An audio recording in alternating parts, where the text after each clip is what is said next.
I'd like to now move on to the specific companies. Bannerman Energy and Brandon Munro.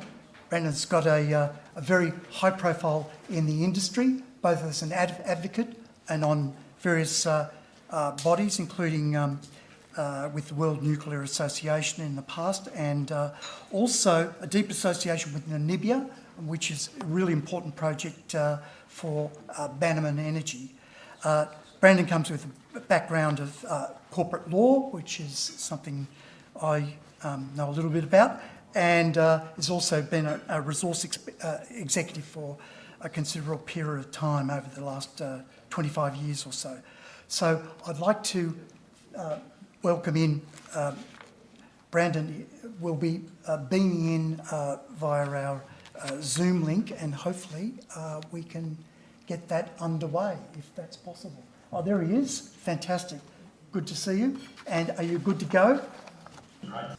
Just to give a little bit of background on Bannerman Energy, in your booklets, which myself and the team put together, you'll see a bit of a profile both on the company and the individual speaker's background, much more than I can deliver.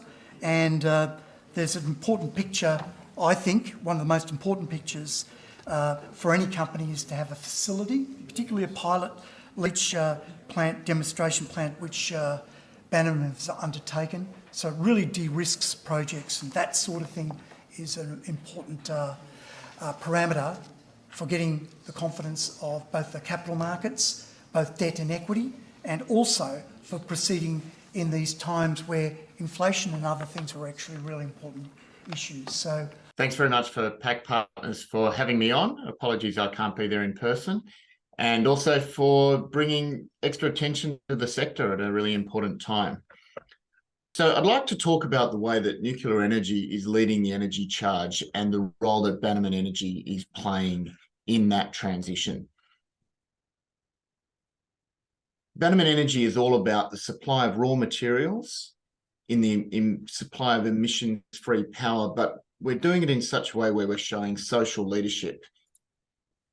And we've seen some of that already with our recent acquisition of a 42% interest in the Loftal Heavy Rare Earth Project, one of only two Western world's near-term development suppliers of dysprosium and terbium. So at a glance, Bannerman, we're a 300 million market cap. We've got a cash balance of $50 million, so a very strong balance sheet that enables us to do what we need to do. And we'll talk a little bit more about the board. And as you can see, together with the sector, we've come off recent highs over the last 6 months or so. And that certainly presents a buying opportunity across the sector. And particularly once you take into account the comments that Guy Keller made, and also what I'd like to say about the emerging nuclear opportunity. So let's talk about what energy needs going forward. And modern humanity requires 4 essential elements or prerequisites that must be satisfied into the long term for policymakers not to destroy economies. So let's have a look at what they are. First of all, energy must be secure. We've learned that lesson in Ukraine. It must be reliable. It must be affordable. And then finally, what was probably top of the list after COP26, it must be clean.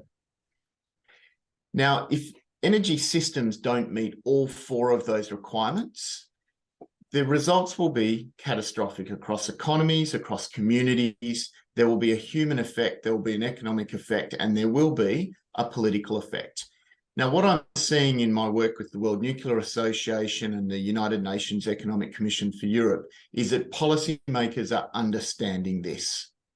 It might not be filtering all the way to politicians, and they might not have the risk tolerance yet to start talking to their constituents about that.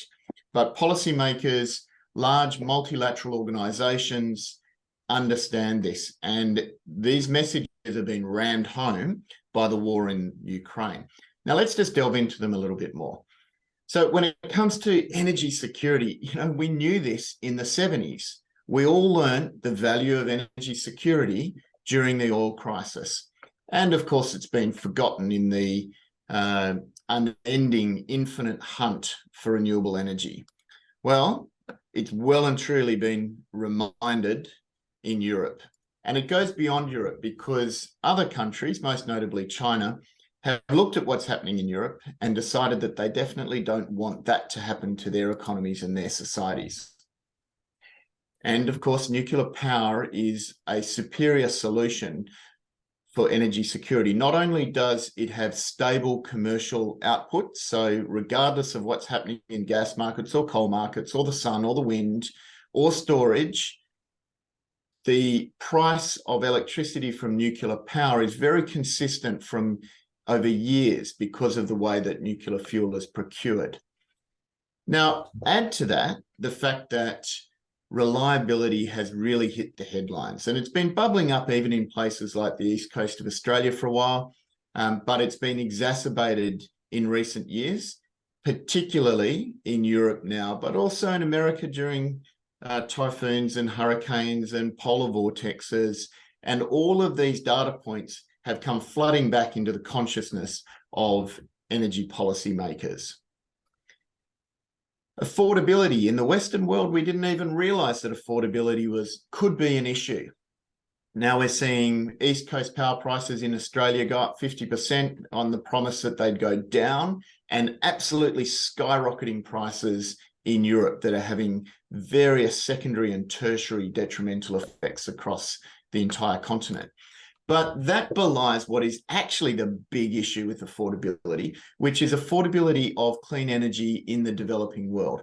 Because quite frankly, our collective climate change ambitions, they don't stand a chance the way that people are sitting in Brussels and lecturing third world nations on how they need to stay in energy poverty to save the rest of the world. You can forget it. And I've spent enough time living in developing countries and working in other parts of Africa and Asia to understand that the response from third world policymakers is we'll get to that climate change thing once we've already ensured the urbanisation and development of our communities and made sure at the very least that everyone has basic appliances in their huts.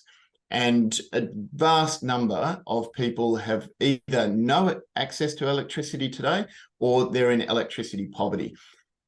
There's only one solution, apart from established hydro, that can solve this conundrum of looking after the world's long-term climate interests and at the same time allow the developing world to develop. And that, of course, is nuclear energy. And then finally, of course, the thing that we were all talking about a year ago before the Ukraine war, which is clean energy, and it's become a non-negotiable. And of course, nuclear is the perfect solution. You're probably sitting in this room because you already understand that. But what do the general public understand? What are the constituencies of policymakers and politicians starting to get? Well, we've already heard a bit of this from Guy, but it's important influencers that have got the biggest capacity to move the dial in the way that Mr. and Mrs. Joe Public think about nuclear power. And, you know, when you look at it, Bill Gates is regarded as one of the better thinkers alive today. Guy talked to his involvement. Elon Musk has defined an entire generation when it comes to electric vehicles and green thinking. And as Guy mentioned, he's now well and truly overtly in favour of nuclear power. And we're even seeing the influence amongst young people now. So Greta Thunberg, who probably has the greatest climate influence on the planet amongst young people, has now conceded that nuclear power is absolutely necessary, and we certainly shouldn't be turning any more reactors off. Now, this is profound. This is the making of tipping points that can actively and aggressively address nuclear power's continuing Achilles heel. And Achilles heel, it's not safety. They're incredibly safe. You just need to understand them. It's not economics. The Achilles heel is public acceptance. And if we see an abrupt shift, which I believe we're on the cusp of, the demand for nuclear energy going forward will be dramatically enhanced from the already positive picture that we see today. And just to build on Guy's presentation, That's the uppercase scenario for World Nuclear Association. What we're looking at is the top line is uppercase demand. I've got a good feel for these numbers because I chaired the group in World Nuclear Association for 4 years that produces those numbers. And below that, you can see the various buildup of supply, with dark blue and light blue beneath it being existing supply. So you can see how much that tapers off. A few different colors of development assets that will come on and restarts, and Bannerman's Etango project is in there. And then that salmon color that you're looking at, well, that's mines that still need to either be found, explored, drilled out, developed, financed, brought into production. There is a huge opportunity, and I'm pleased to say that Bannerman and our Etango project are right at the cusp of the opportunity that presents. So we're primarily positioned, we're in the launch window, and there's three extremely important attributes that I'd love to spend a couple of minutes drawing your attention to. So as was helpfully mentioned in the introduction, we're in Namibia, and Namibia is the perfect destination for a greenfields uranium development, as I'll tell you. We've certainly got the right ore body for the degree of demand expectations in the nuclear sector, and also some of the supply constraints that Guy set up for us very well. And I'd love to spend a few minutes telling you why we've got the right team to bring Etango into development. So if you didn't already know this, Namibia is a top 5 uranium producer. Last year it was a top 3 uranium producer, and it's been doing so for 45 years. I cannot tell you how important that is, to have existing port infrastructure, to have existing shipping lines that can carry radioactive material, to have the government having set up their own compliance regimes, to have all of the multilateral treaties in place and all of the multilateral obligations being satisfied over 45 years. So IAEA and the Namibian government know how to deal with each other. To have all of the various tertiary approvals as a matter of course, to have social acceptance, political acceptance, to have a entirely reasonable environmental regime. Those things make it an order of magnitude easier to develop a greenfields uranium project as we will. And we're lucky enough, if you can see where Etango is positioned on that side, to have the best of all of the infrastructure, including being the closest deposit to the local town, which becomes very handy when it comes to competing for workforce. The ore body, first of all, it's enormous. It's over 200 million pounds of resource, and in 2015 we put 130 million pounds of that into a mining reserve. So there is an awful lot of uranium available over the coming years to help meet that enormous deficit we saw. And in recent years, we've progressed a smaller development proposition, which we've called Etango 8, because it's 8 million tonnes throughput rather than 20, which is the throughput that we that featured in our definitive feasibility study back in 2015. Now, what's important about that is it gets us into production with lower development hurdles and an easier financing path. But once in production, we can expand either additional mine life, or we expand into a greater throughput and a higher output of uranium. Etango 8, as it is, will have an initial average production of 3.5 million pounds. Now, that's enough for 7 to 8 gigawatts of nuclear power. So we're going to be a big player. It might be smaller than the giant-sized Etango that we were developing, but it's still a very big mine, and we still become a very significant player. And in terms of the team, so we've got a very strong board, and we've been rebuilding our management capability over the last year. But we've got, I can tell you that everyone on that board and that executive team are exceptional in their own right. I'm very privileged to lead such a team, particularly for a relatively small $300 million company. But beyond the capability that vests in those individuals, we've got the experience and the expertise where it counts. So first of all, we operate a Namibian asset, and we've got several members of our team. We've got an executive and management team based in country. And I lived there for more than 5 years, and I've been going to Namibia for more than 10. So I understand the setup very well. in addition to that. Our uranium expertise is deep where we need it.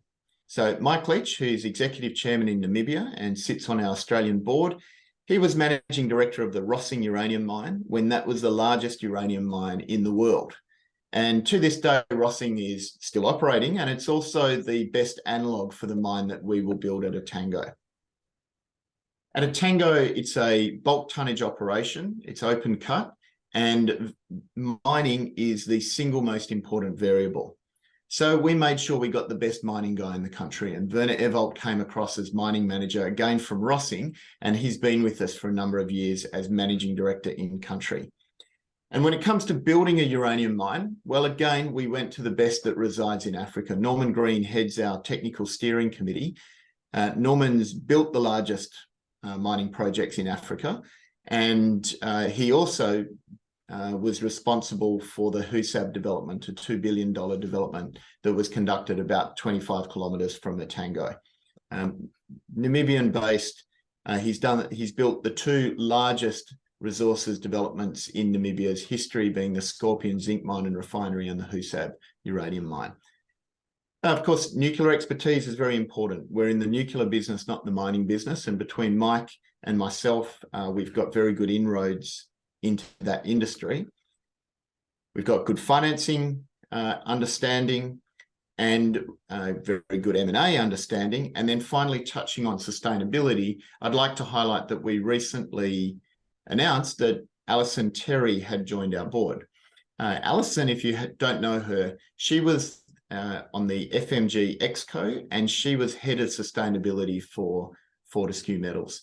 So she resigned recently from executive life, and we managed to attract the person in charge of sustainability for a $50 billion company. So that probably tells you what you need to know about our approach to ESG sustainability and where we sit in this industry. And of course, we've got loads of operational experience. So we're not doing this for the first time. Let me put it that way. What I'd like you to take away from this slide is expertise in our sector is hard to find. It's a sector that was out of favor for a long time. Finding expertise that isn't full of grey hair is even harder to find. And we've got a vibrant team that can take this project forward. We're completing our DFS, and I'll talk to the timing on that in a moment. But just to give you an idea of our project, I'll give you a few technical and economic parameters. So 8 million tonne per annum throughput for 3.5 million pounds per annum production for a total initial mine life of 15 years that will almost certainly be extended and can be expanded. That gives us 53 million pounds of production. We've got a very a world-class, I would say, heap leach amenability with our ore. So conservative processing yield of 87% with a low stripping ratio gives us an OPEX under the PFS of $39 a pound, 274 million of upfront CapEx at a assumed uranium price of $65, and touched 64 back in April. So that's a pretty realistic, perhaps conservative assumption. That gives us a post-tax NPV of 222 million, a quick payback of 3.5 years, and a healthy 20% IRR. So I'd encourage you to keep those numbers in your mind as we release the DFS in the coming weeks. One of the final attributes that I'd like to talk about is our low technical risk. It's worth reflecting on the fact that the most important decision makers in our industry don't really know much at all about mining.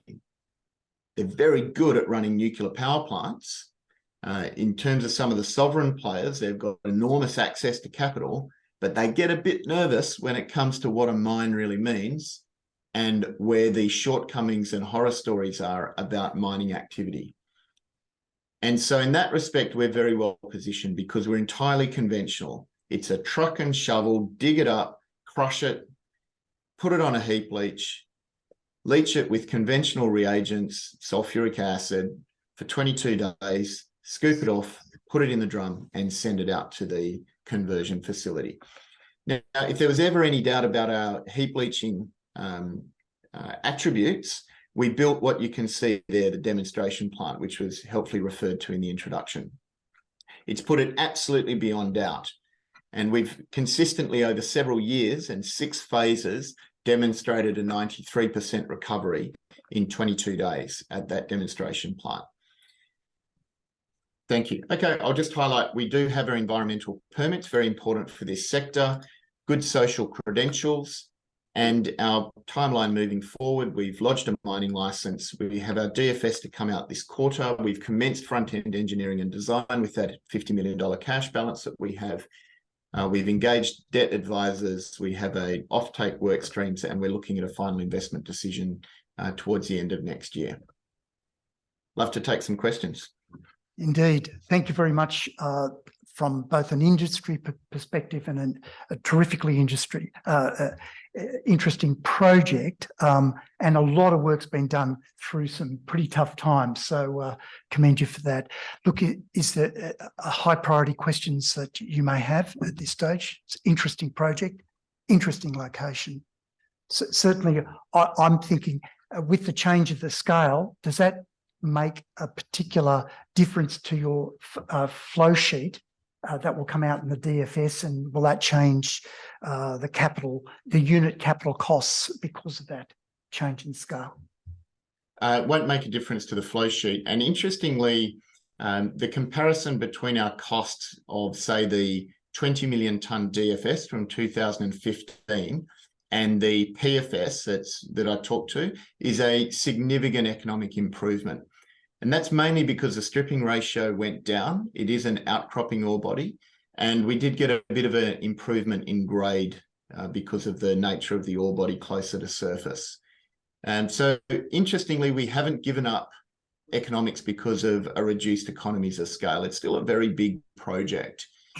We obviously have a DFS coming out. We've got some things working in favour of our numbers, as well as the well-known industry factors working against any new development project right now. So we're looking forward to putting some numbers into the public domain that I think will beat expectations. But I don't know a project in the world that's producing lower capital cost right now in the current inflationary environment. Right. So, Brandon, hopefully you can hear just thoughts around pricing and hedging and offtake that you might need to have in place prior to a final investment decision. Well, first of all, I'd echo Guy's comments, and we've held for several years that based on our modelling of the sector, this sector is going to have to settle at around an $80 a pound or greater long-term price to bring on the number of projects required to meet that demand. And you can add inflationary effects onto that number. So Guy mentioned $75 and upwards, and I'd concur with that. So we're going to be patient as to when we're ready to start writing contracts. Whilst you can build a fair bit of flex into a contract portfolio, nonetheless, the point that you start writing those contracts is when you start locking down shareholder value. And those decisions can be for better or worse, depending on, first of all, how good your understanding of the market is and how much capacity you've got to time that. We've been at this project for 15 years, and my shareholders really understand that we're prepared to be patient to optimize that shareholder value. And one of the steps that we've taken to do that is to have enough cash that we can equity fund our front-end engineering and design, and even detailed design beyond that, so that we can time the market as we want to see it without the project stalling or going backwards. Right. Well, look, I thank you for that, Brandon. I know your day is a very, very busy one today, and I'm glad that you've been able to share some of your time with us. On so many levels, this is an important story, and you're putting your money where your thoughts are, and looking for those higher prices before locking anything in. So thank you very much for that.